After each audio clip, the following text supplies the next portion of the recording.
Good afternoon, students. In this video, I will discuss spreading coefficient. तो spreading coefficient समझने के लिए सबसे पहले मैं आपको एग्जांपल देना चाहूंगी ओलिक एसिड का, कि ओलिक एसिड को जब हम प्लेस करते हैं वाटर के ऊपर तो वो स्प्रेड करता है एज अ फिल्म। ठीक है, तो वो फिल्म के जैसे क्यों स्प्रेड कर जाता है? क्योंकि force of addition between oleic acid and water molecules is greater than cohesive forces between oleic acid molecules themselves। ठीक है, तो जो ओलिक एसिड के खुद के मॉलिक्यूल्स के बीच में कोहेसिव फोर्सेस हैं वो कम है उनका strength as compare to addition between oleic acid and water molecules. तो spreading of liquids can be analyzed by considering the cohesive and adhesive forces। यहाँ पे यही दोनों forces बहुत important है जब हम बात करते हैं spreading phenomenon की। और यहाँ पे film term जो use किया गया है that is related to the duplex film। मतलब एक मोनोमोलिकुलर फिल्म नहीं, डुप्लेक्स फिल्म रहती है। And duplex films are sufficiently thick, 100 angstrom या उससे ज्यादा उनकी थिकनेस रहती है, so that the surface boundary between oleic acid and air and interface boundary between water and oleic acid are independent of one another. इसका मतलब ये हुआ कि जो फिल्म फॉर्म हो गई है वाटर के ऊपर ओलिक एसिड की, ठीक है, तो वो फिल्म यानी कि ओलिक एसिड और एयर के बीच में जो सरफेस है वो, और जो इंटरफेस है यानी कि वाटर और ओलिक एसिड के बीच में, ये दो इंडिपेंडेंट दो लेयर्स बन जाती हैं, दोनों इंडिपेंडेंट रहती हैं। ठीक है, मतलब कि वो फिल्म इतनी थिक है कि वो दो इंडिपेंडेंट लेयर्स बन गई हैं। ठीक है, now next we talk about the work of addition. Work of addition is the energy required to break attraction between unlike molecules। ठीक है, वर्क ऑफ एडिशन किसको कहेंगे? जो एनर्जी हमें चाहिए अनलाइक मॉलिक्यूल्स के बीच में जो फोर्सेस हैं यानी एडेसिव फोर्सेस को ब्रेक करने के लिए। उसको समझने के लिए हमने यहाँ पे हाइपोथेटिकल सिलेंडर लिए हैं जिनका क्रॉस सेक्शनल एरिया जो है वो 1 सेंटीमीटर स्क्वायर है, और यहाँ पे S हमने लिया है सब लेयर लिक्विड यानी कि वाटर आप समझ लें, और ऊपर लिया है स्प्रेडिंग लिक्विड यानी कि ओलिक एसिड आप समझ लें। अब इन दोनों के बीच में एक इंटरफेशियल टेंशन है। क्या है इंटरफेशियल टेंशन? जिसको हम बोलते हैं गामा SL या गामा LS बोल लें आप। अब वर्क ऑफ एडिशन क्या होगा? जितनी फोर्स हमें चाहिए इस इंटरफेशियल टेंशन को, इस एडेसिव फोर्स को ब्रेक करने के लिए जो फोर्स चाहिए होगी उसको हम वर्क ऑफ एडिशन बोलेंगे। अब नेक्स्ट स्लाइड में आपको ये पहले भी हमने डिस्कस किया था कि work required to increase the surface area, ये जो DA है वो जो वर्क है that is equal to surface tension या इंटरफेशियल टेंशन। ठीक है, अब यहां पर जो DA है इस केस में वो कितना हो जाएगा? देखिए वो 1 सेंटीमीटर स्क्वायर है। ठीक है, तो जो DA है वो एक्चुअली यूनिटी हो जाएगा यानी 1 हो जाएगा। तो बेसिकली जो वर्क रिक्वायर्ड है या जो वर्क हमें चाहिए ब्रेक करने के लिए एडेसिव फोर्सेस को, that will be equal to the interfacial tension. So the work required to separate the two sections of liquid, each with a cross-sectional area of 1 centimeter square, is therefore numerically related to the surface or interfacial tension involved, the area increment being unity। ठीक है, now work done is equal to newly created surface tension gamma L and gamma S minus the interfacial tension gamma LS that has been destroyed in the process। मतलब क्या हुआ इसका? अब जब हमने इसको ब्रेक किया, ठीक है, तो हमें दो नई सरफेस टेंशन मिल गई, एक तो हो गई गामा L और एक हो गई गामा S। तो हमने जो वर्क यहाँ पे किया इस वर्क एडेसिव फोर्सेस को ब्रेक करने के लिए, that will be equal to जो न्यू सरफेस टेंशन क्रिएट हुई है gamma L plus gamma S minus जो इंटरफेशियल टेंशन एग्जिस्ट कर रही थी जो कि डिस्ट्रॉय हो गई है इस प्रोसेस में। तो ये हो जाएगा वर्क ऑफ एडिशन। अब जब हम वर्क ऑफ कोहेशन की बात करते हैं, work of cohesion required to separate the molecules of spreading liquid so that it can flow over the sub layer. ठीक है, यहां पर देखिए, ठीक है, तो हमने यहाँ पे हमने एक ही सिलेंडर कंसिडर किया जो कि एल लिखा हुआ है। जब हम उन दोनों के बीच की कोहेसिव फोर्सेस को ब्रेक करेंगे, यानी वर्क ऑफ कोहेशन जब हम करेंगे, तो हमें वहां पे दो सरफेस टेंशन मिल जाएंगी, एक का होगा गामा एल और दूसरे का भी गामा एल होगा। ठीक है, तो टोटल न्यू सरफेसेस जो फॉर्म हुई वो 2 गामा एल हो गई। ठीक है, और कोई इंटरफेशियल टेंशन या सरफेस टेंशन तो थी ही नहीं जिसको हमने डिस्ट्रॉय किया, तो सिंपली वर्क ऑफ कोहेशन जो है that will be equal to 2 gamma L. अब स्प्रेडिंग कोफिशिएंट क्या हुआ?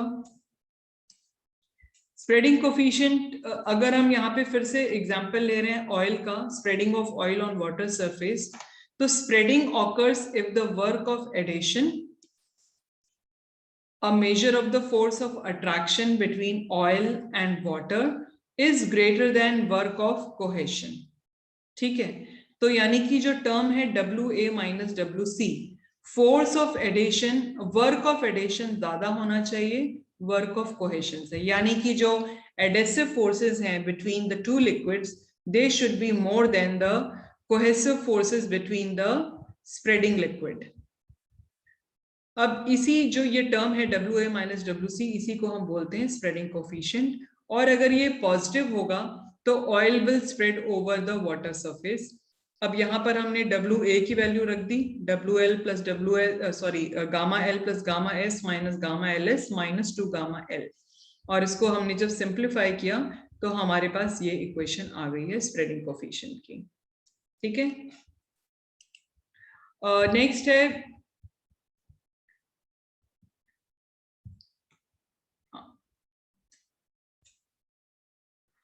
यहाँ पर आप ये समझिए कि जैसे मैंने पिछली स्लाइड में बताया कि spreading occurs if S is positive when surface tension of the sublayer is greater than the sum of surface tension of spreading liquid and interfacial tension between the sublayer and spreading liquid। मतलब simply यही है कि जो spreading liquid है, जो सबलेयर liquid है, उसका surface tension ज्यादा होना चाहिए as compared to the total sum of surface tension of spreading liquid and interfacial tension between sublayer and spreading liquid। ठीक है, अगर gamma L plus gamma LS ये अगर ज्यादा होता है, ठीक है, तो क्या होगा, सब्सटेंस जो है वो ग्लोब्यूल्स फॉर्म करेगा और लेंस के जैसे फ्लोट करेगा, and it will not spread, it will fail to spread over the surface. And उसका एग्जाम्पल यहाँ पर है मिनरल ऑयल जब हम वाटर पे डालते हैं। ठीक है, स्प्रेडिंग को हम in terms of surface free energy भी हम लोग उसको वो कर सकते हैं। एडेड लिक्विड होगा, जो भी हमने ऊपर से लिक्विड डाला वो अगर स्प्रेड हो रहा है तो वो सरफेस फ्री एनर्जी को वो कम कर देगा। ठीक है, दैट मीन्स अगर स्प्रेडिंग हुई है that means surface free energy system की कम हो गई है। अगर surface free energy new surface की जो है वो क्या होगी, if the surface free energy of the new surface and the new interface is less than the free energy of the old surface, spreading will take place. ठीक है, मतलब all together बात यह है कि जो नई सरफेसेस बन रही हैं, जो नई इंटरफेस बन रही है, उसकी सरफेस एनर्जी अगर कम होगी तो डेफिनेटली वो स्प्रेडिंग होगी। अभी तक हमने यहाँ पे ये समझा है, मतलब हमारा जो डिस्कशन था वो इनिशियल स्प्रेडिंग तक था। ठीक है, मतलब बिफोर इक्विलिब्रियम था। तो जब इक्विलिब्रियम आ जाता है तब वाटर सरफेस जो है वो सैचुरेट हो जाता है स्प्रेडिंग मटेरियल से, और स्प्रेडिंग मटेरियल का जो इंटरफेस होता है वो सैचुरेट हो जाता है वाटर से। तो हम यहाँ पे प्राइम यूज करते हैं, ये जो यहाँ पे हमने प्राइम लगाया हुआ है S डैश, उसको डिनोट करते हैं to indicate values after the equilibration, that is the final rather than initial values. तो यहाँ पर हो जाएगा gamma S dash and gamma L dash, यानी इंटरफेशियल टेंशन या सरफेस टेंशन आफ्टर इक्विलिब्रियम। अगर when mutual saturation has taken place, जब saturation यहाँ पे हो चुका है, ठीक है, उसके बाद दो चीजें ऑब्जर्व करी गई हैं कि या तो स्प्रेडिंग कोफिशिएंट जो है वो घट जाता है या फिर वो नेगेटिव हो जाता है। ठीक है, इसका मतलब ये हुआ कि इनिशियली स्प्रेडिंग हो गई है मटेरियल की, लेकिन उसके बावजूद भी बाद में इक्विलिब्रियम आने के बाद में वो कोएलेसेंस कर देता है। कोएलेसेंस किससे होगा? जो एक्सेस मटेरियल आ गया है, और वो कोएलेसेंस होकर के एक लेंस फॉर्म बना देता है, मतलब लेंस के शेप में वो फ्लोट करता है लिक्विड के ऊपर। If S dash becomes negative in value, this reversal of spreading takes place when gamma S dash become less than gamma LS plus gamma L dash। ठीक है, यहां पर आपको समझने वाली बात यह है कि जो गामा LS की वैल्यू है वो नहीं चेंज होगी, क्योंकि इंटरफेशियल टेंशन जो है वो हमेशा म्यूचुअल सैचुरेशन के कंडीशन में ही, उसके बाद ही हम उसको कैलकुलेट करते हैं, उसको डिटरमाइन करते हैं। इसलिए जो इंटरफेशियल टेंशन है वो चेंज नहीं होती है। गामा एल, गामा एस, ये दोनों चेंज हो जाते हैं, और उसकी वजह से एस डैश भी चेंज हो जाता है, यानी after equilibrium. In case of organic liquids ये नोटिस किया गया कि इनिशियल स्प्रेडिंग तो पॉजिटिव रहे चाहे नेगेटिव रहे, लेकिन फाइनल स्प्रेडिंग जो होती है वो हमेशा नेगेटिव होती है। अब डुप्लेक्स फिल्म जो होती है इस तरीके की, यानी जो ऑर्गेनिक लिक्विड्स की जो डुप्लेक्स फिल्म होती है वो अनस्टेबल होती हैं, और वो मोनोलेयर बना देती हैं with excess material as a lens on the surface. मतलब डुप्लेक्स फिल्म बन जाएगी इनिशियली, लेकिन after equilibrium it will convert to monolayer, और जो एक्सेस आता है वो लेंस के फॉर्म में फ्लोट करता है सरफेस पे। So it is important to consider the types of molecular structure that led to high spreading coefficient. उनका molecular structure कैसा होता है? देखो, ऑयल स्प्रेड्स ओवर वाटर, क्योंकि उसके अंदर पोलर ग्रुप्स हैं, जैसे कि COH है, कार्बोक्सिलिक ग्रुप है, हाइड्रोक्सिल ग्रुप है, तो इसलिए वो ऑयल स्प्रेड करेगा। फॉर एग्जांपल यहाँ पे प्रोपियोनिक एसिड का दिया है, S जो है इसकी वैल्यू 45.8 डाइन्स पर सेंटीमीटर है। इथाइल अल्कोहल की 40, इसकी भी 45.8 डाइन्स पर सेंटीमीटर है, and they have high values of S. So we can see here that it is they have high values of S and they will spread on the water. जैसे जैसे carbon chain बढ़ेगी acid की, propionic acid में हमने carbon chain बढ़ाई, तो oleic acid में आप देखें स्प्रेडिंग कोफिशिएंट कम हो गया है, 24.6 हो गया है, क्योंकि there is a ratio of polar non polar character decrease हो रहा है। ये रेशियो जो है डिक्रीज हो रहा है, क्योंकि डिनोमिनेटर में जब हमने रेशियो की बात करी, ratio of polar and non polar, अगर नॉन पोलर कैरेक्टर बढ़ रहा है, ठीक है, तो रेशियो घटेगा और स्प्रेडिंग कोफिशिएंट भी घट जाएगा, spreading coefficient on water. Many non-polar substances such as liquid petrol atom 13.4 minus 13.4 they fail to spread on water. Benzene है, उसका स्प्रेडिंग कोफिशिएंट 8.9 डाइन्स पर सेंटीमीटर है, ये स्प्रेड हो जाता है पानी पे। ये इसलिए नहीं होता क्योंकि वो पोलर है, बट इसलिए होता है क्योंकि उसकी जो कोहेसिव फोर्सेस हैं उसके अंदर के जो मॉलिक्यूल्स, मतलब बिटवीन टू बेंजीन मॉलिक्यूल्स, वो बहुत वीक हैं as compare to the adhesive forces with water, इसलिए स्प्रेड हो जाता है।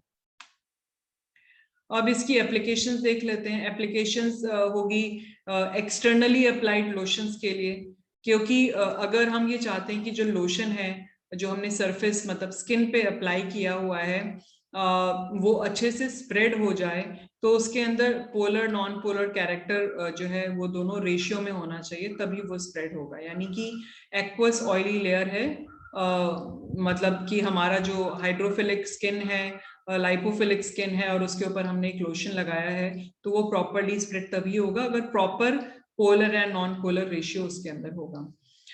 लोशन जिसमें मिनरल ऑयल का बेस है वो तभी स्प्रेड करेगा वो तभी इवनली स्प्रेड करेगा स्किन पे अगर उसकी पोलैरिटी, उसका स्प्रेडिंग कोफिशिएंट जो है हमने इंक्रीज किया है with the help of the surfactant. तो स्प्रेडिंग ऑफ ऑयल जो है वो बेसिकली रिलेटेड रहेगा HLB से, HLB value of the surfactant, hydrophilic lipophilic balance. Spreading is also related to emulsion stability. Surfactant blends of various HLBs are added to oil, और फिर एक oil लेकर के हम उसको, एक ड्रॉप ऑफ ऑयल लेकर के हम वाटर पे पेस्ट करते हैं और फिर हम ये देखते हैं कि वो स्प्रेड कितना हो रहा है। HLB of the surfactant blend that caused the oil drop to spread was related to the required HLB of the oil when used in emulsification. ठीक है, तो हम वो सर्फेक्टेंट्स का, वो सर्फेक्टेंट ब्लेंड जिनका HLB वैल्यू इतना आए कि वो ऑयल के ड्रॉप को स्प्रेड कर दे वाटर पे, ठीक है, यानी कि रिक्वायर्ड HLB उतना होना चाहिए कि वो जो ऑयल है वो स्प्रेड हो जाए, तो उस केस में वही सर्फेक्टेंट्स के ब्लेंड को हम इमल्सिफिकेशन में यूज करते हैं। आज का लेक्चर में इतना ही। Next topic